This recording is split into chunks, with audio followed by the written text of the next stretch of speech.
No sul do Cáucaso há um país de história milenar, a primeira nação cristã do mundo, um país de natureza intocada e um povo que lutou constantemente pela sua sobrevivência.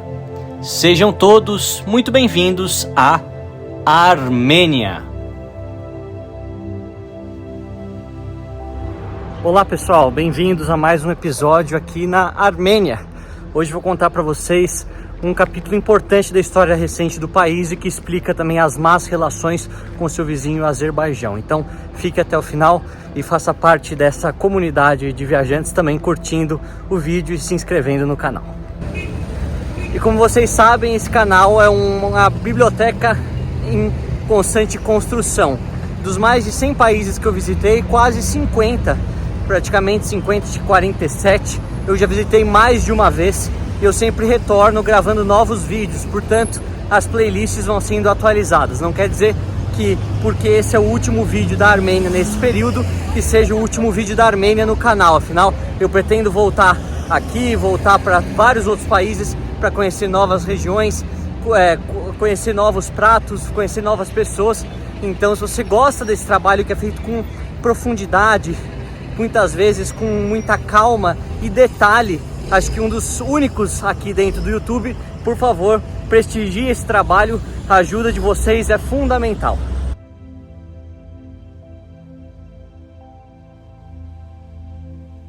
Uma coisa que eu acho que eu mostrei para vocês no outro vídeo é que em várias cidades, em todas as cidades armênias, nós temos uma fonte de água gratuita para as pessoas. Em muitos lugares elas têm diferentes formatos, água sempre fria ou bastante gelada, bastante gostoso numa época de calor dessas de verão. Hoje bateu 39 graus aqui e realmente você vê que a qualidade de vida aqui é muito alta, apesar da renda familiar não ser alta, apesar da renda ser baixa. Se até nós formos comparar com outros países, aí fica na média dos 600, 800 euros por mês, mais ou menos o que é o salário mínimo em Portugal. Obviamente que a renda média em Portugal é maior, a gente está comparando o salário mínimo com renda média, mas as pessoas conseguem viver bem, conseguem comer tudo aquilo que querem, conseguem pagar o aluguel, enfim, não podem reclamar muito, não reclamam muito. Muitos dos armênios dizem que são gratos por todas essas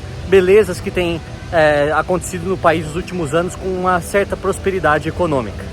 E acho que é importante também ressaltar que a falta de um bom acabamento, às vezes as calçadas meio destruídas, algumas fachadas sem pintar, tudo isso não é sinônimo de insegurança ou de sujeira, ao contrário de muitos outros países do mundo em que quando esses detalhes também são mal feitos, o país é inseguro, o país é sujo ou há problemas de higiene. Aqui você observa que não está ainda no ideal, naquilo que eles gostariam, poderia ter um acabamento melhor, um investimento melhor na zeladoria da cidade, mas você não vê um monte de lixo jogado, você não vê sujeira, você não sente cheiro ruim e não se sente inseguro. Afinal, é um dos países ainda mais seguros. Obviamente tem criminalidade como qualquer outro lugar, mas muito mais reduzido se nós compararmos com outros países mundo afora.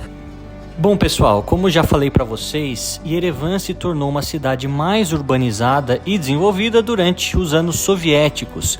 E como a capital da República Socialista Soviética da Armênia, o investimento em sua infraestrutura foi bem grande durante aquelas décadas. Hoje, grande parte dos prédios residenciais do centro da cidade ainda seguem aquele mesmo estilo construtivista, com fachadas bem típicas daquela época. Muitos apartamentos foram reformados por dentro e, em alguns casos, eles são até alugados para os turistas no Airbnb. Os aluguéis nos prédios mais velhos, dependendo do tamanho, ainda são mais em conta do que em edifícios modernos recém-construídos. Por isso, grande parte dos locais, principalmente da classe média e da classe mais pobre, ainda escolhem permanecer por aqui. Nas escolas a gente vê algo muito interessante. Elas todas seguem aquele mesmo estilo daquelas vistas na Rússia ou até mesmo no Uzbequistão. A padronização soviética estava por todos os cantos e foi algo que eu pude sempre observar em minhas viagens pelas 15 repúblicas soviéticas, apesar do presente político de cada um desses países ser bastante diferente hoje em dia. Os famosos carros Lada estão por aqui. Vemos roupas no varal para fora dos prédios, além de uma vida pacata em uma capital que tem quase 1/3 de toda a população da Armênia. Andar a pé é tranquilo e, como eu já disse para vocês anteriormente, bastante seguro também.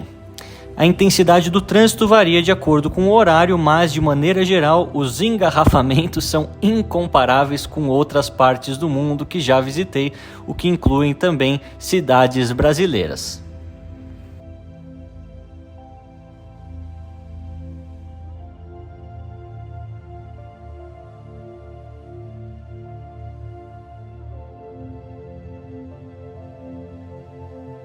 Bom, pelo que me parece, a última estátua do Lenin foi removida aqui de Erevan há algum tempo, mas pelas construções, pela característica bastante peculiar da arquitetura, vocês sabem e veem que não é possível desvencilhar a Armênia recente com a União Soviética, até pela presença dos Ladas, enfim. É algo que eu sempre compartilho aqui com vocês, sendo um entusiasta daquela época, não daquele regime, né, mas sim dos vários países, das várias culturas que eu já mostrei aqui no canal para vocês. Eu que já estive nas 15 ex-repúblicas, estou tentando voltar para todas elas mais uma vez agora que eu tenho o canal mais consolidado, para mostrar ainda mais detalhes para vocês sobre essas regiões tão interessantes do mundo que ficaram sob o controle dos russos por quase 70 anos.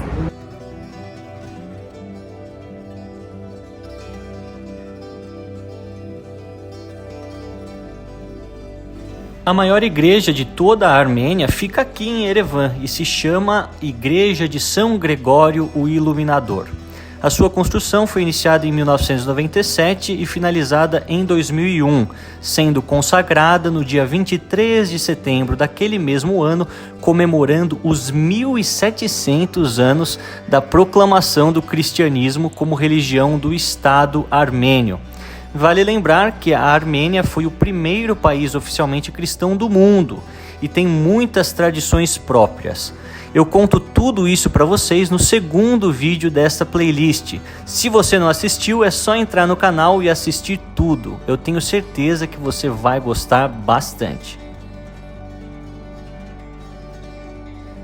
Essa catedral guarda as relíquias de São Gregório o Iluminador, que foi o líder religioso a quem é creditada a conversão da Armênia do paganismo armênio ao cristianismo, dando ao país essa distinção de ser considerado até hoje o primeiro a adotar o cristianismo como religião oficial, isso lá no ano de 301.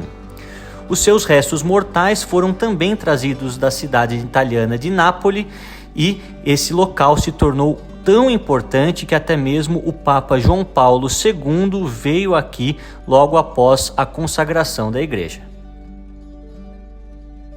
O complexo da igreja conta com mais de 3.800 metros quadrados, com a igreja principal tendo 54 metros de altura. É uma estrutura belíssima por dentro e por fora e que vale muito a visita. Durante as minhas 2 vezes aqui na Armênia, eu pude sempre observar a fé das pessoas dentro das igrejas, orando, acendendo velas, pedindo com muita devoção, sabe?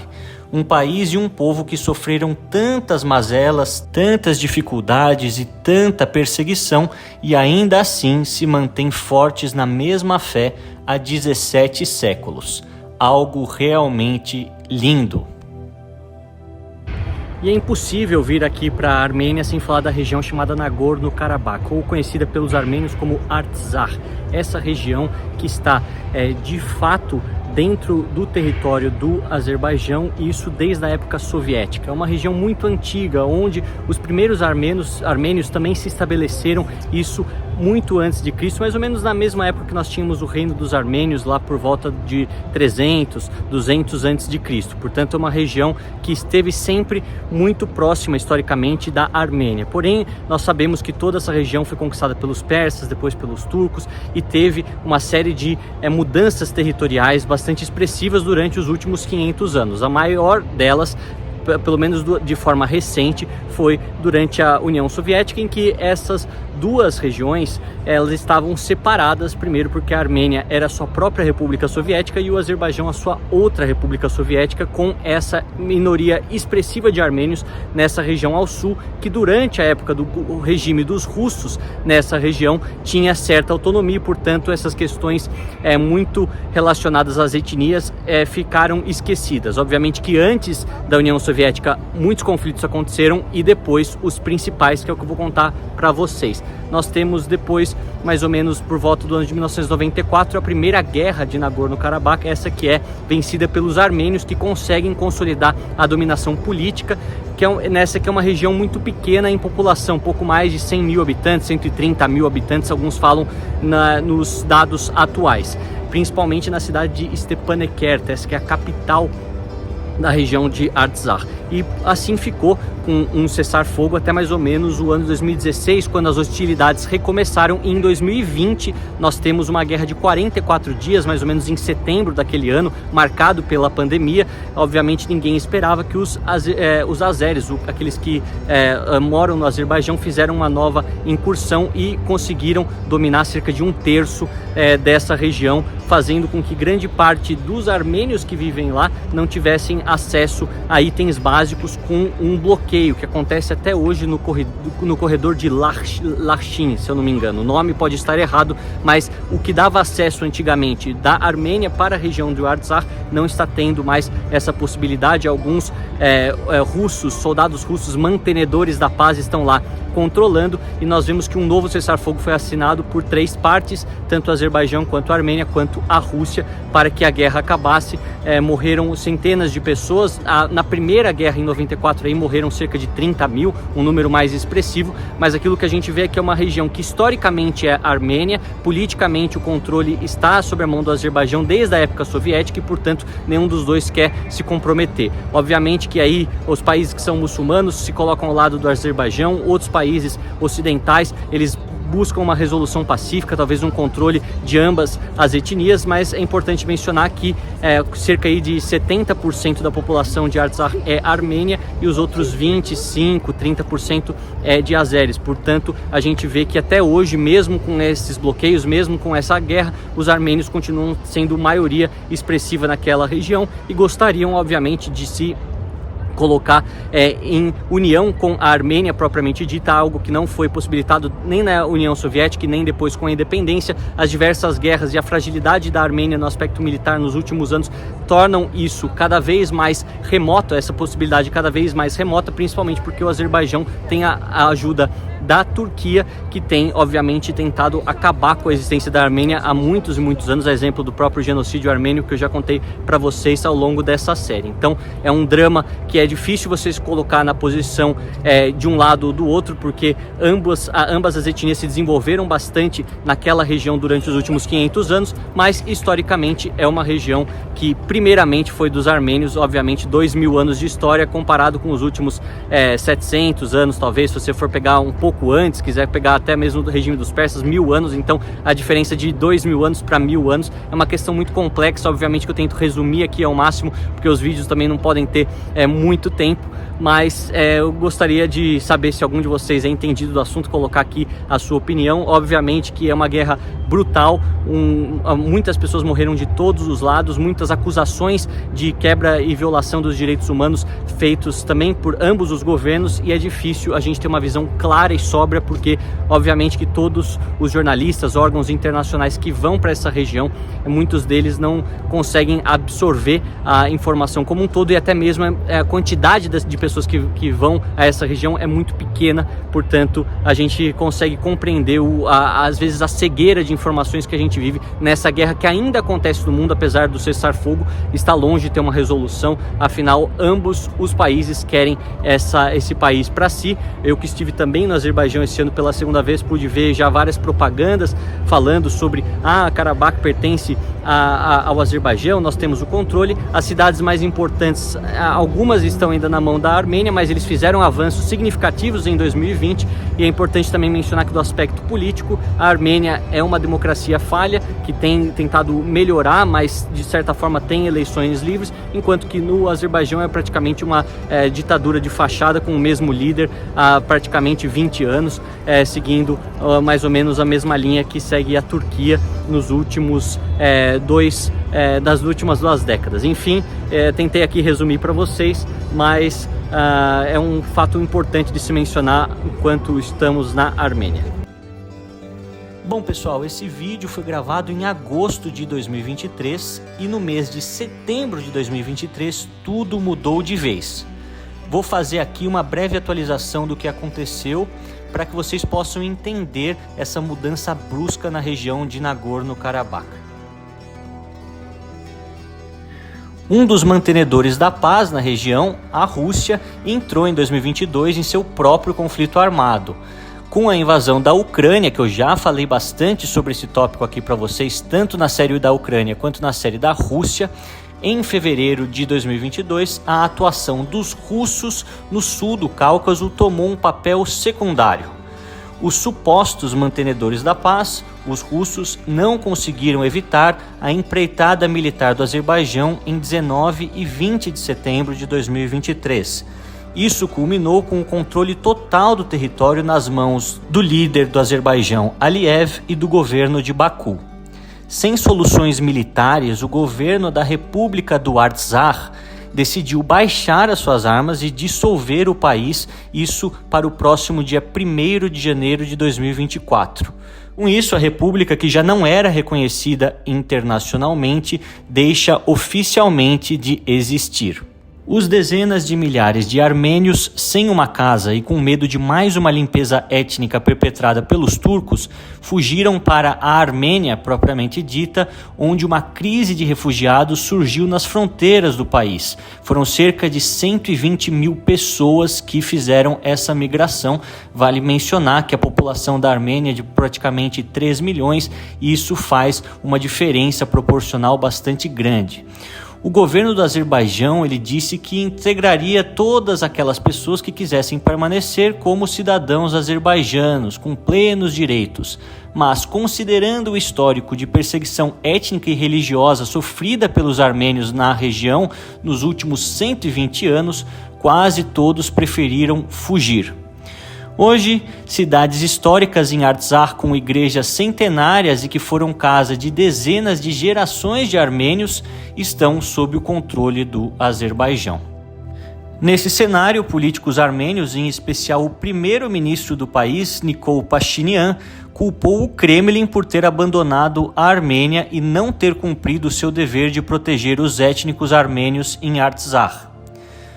Um dos países com a maior comunidade armênia em diáspora, os Estados Unidos, através do governo de Joe Biden, que acompanhou de perto os acontecimentos no Cáucaso, viu nesse conflito uma oportunidade de ampliar a sua presença nessa região, onde já há fortes indícios que os americanos vão ampliar a sua presença militar por lá, isso com o aval do próprio governo da Armênia. Vale a gente destacar, pessoal, que outro importante player regional, o Irã, observa essa questão de forma detalhada, já que eles se aproximam mais dos armênios do que os azerbaijanos nessa questão. O governo dos ayatolás de Teherã poderia utilizar essa situação para se beneficiar economicamente. Todos esses detalhes e uma análise mais completa de como está a situação lá por hoje, eu posso fazer em um vídeo especial de geopolítica para vocês. Caso vocês queiram, é só deixar o pedido aqui embaixo nos comentários.